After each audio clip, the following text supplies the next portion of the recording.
in September, there was this, religious vandalism in certain Durga Puja pandals in some temples regarding some, social media posts about blasphemy. And in the aftermath of this thing, Tripura, which actually shares a long 856-kilometer border with Bangladesh and is literally surrounded by Bangladesh on all three sides, apart from one side where it is connected to Assam. This state eventually had a serious repercussion on people's emotions, many of whom actually have memories of their ancestors in Bangladesh 2 or 3 generations back when they fled the Pak atrocities from East Pakistan regime. And there were certain organizations, especially religious organizations from the right wing, like the Vishwa Hindu Parishad, Hindu Jagaran Manch, and other organizations, which took out protest rallies. Some of these protest rallies found, they found that there was some altercation with the local communities, especially the minorities, and in some cases there were some cases of alleged vandalism. Some mosques were allegedly attacked.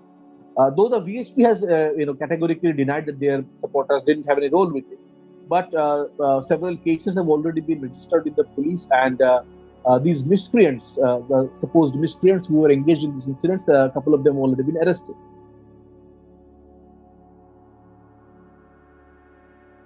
As we have seen in the recent reports, Tripura police booked, a team of 4 Supreme Court lawyers. So this team of Supreme Court lawyers that came as lawyers for democracy, they visited these affected areas in different districts that had witnessed such incidents in Tripura, especially in the end of September and September and October.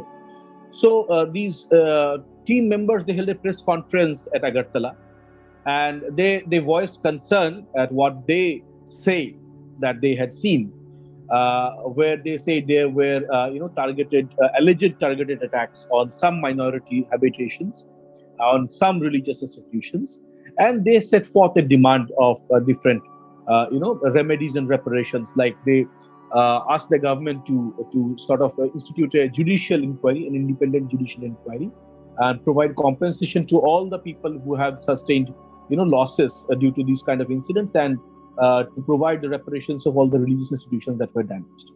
Now, this team of Supreme Court lawyers, they held this press conference in Agartala on the 1st of November, and 2 days later, on 3rd November, a notice was served from the Tripura police, categorically from the West Agartala police station in West Tripura district, and the notice said that the statements made by these people, by the Supreme Court lawyers, the police felt that these statements had certain reason, to have a potential of disturbing communal, peace and harmony, and the police felt that it could pose a serious concern to law and order situation. So they were basically, charged with forgery and then criminal conspiracy and Section 13 of the Unlawful Activities Prevention Act.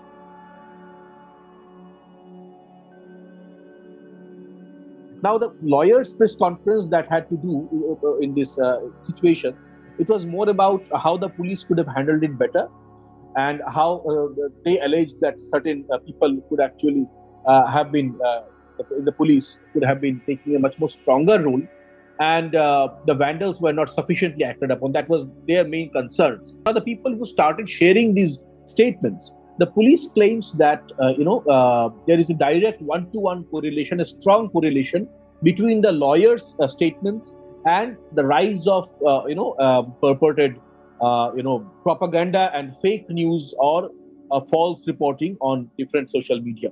There have been some social media account holders who have clarified that they were not activists of any organization. They were journalists, they were social service activists, and there were many other professionals who were also booked. For example, there has been some people who have been writing on social media that they were booked with UAPA for tweeting a simple tweet of 3 words, voicing their concern about how Tripura is having communal disturbances.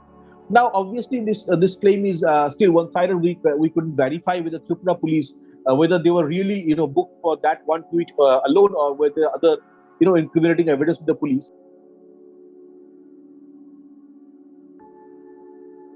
So the police say that they had selected 150 social media accounts from Twitter, Facebook, and YouTube. They have not clarified what was the formula for selection of these accounts. But after a careful examination of these selected accounts, they shortlisted it further to 101 account of including 68 Twitter accounts, 31 Facebook accounts, and a couple of YouTube accounts.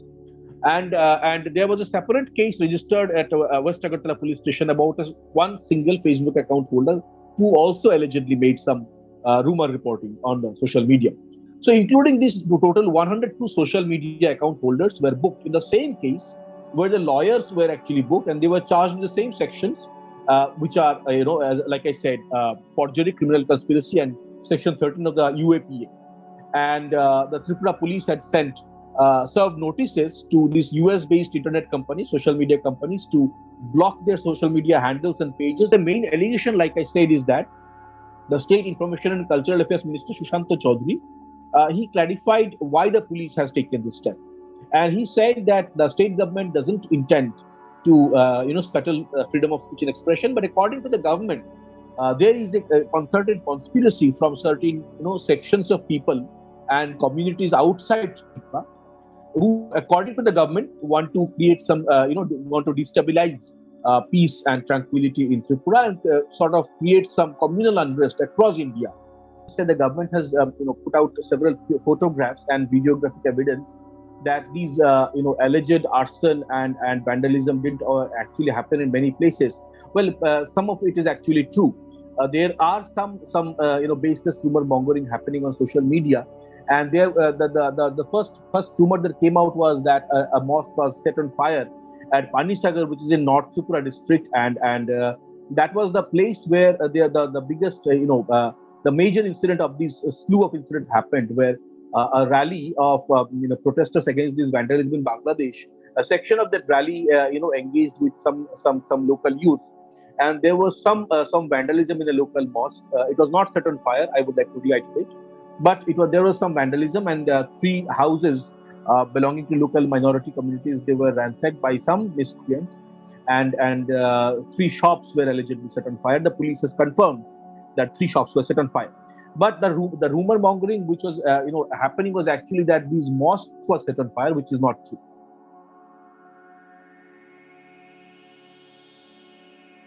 Main concern of the Editors Guild of India was why the Tripura police had gone to an extent of applying a serious, harsh law like the UAPA to sort of address social media rumor mongering. And in a separate section of the statement, they have also written that government cannot use stringent laws like the UAPA to suppress reporting of such incidents. And the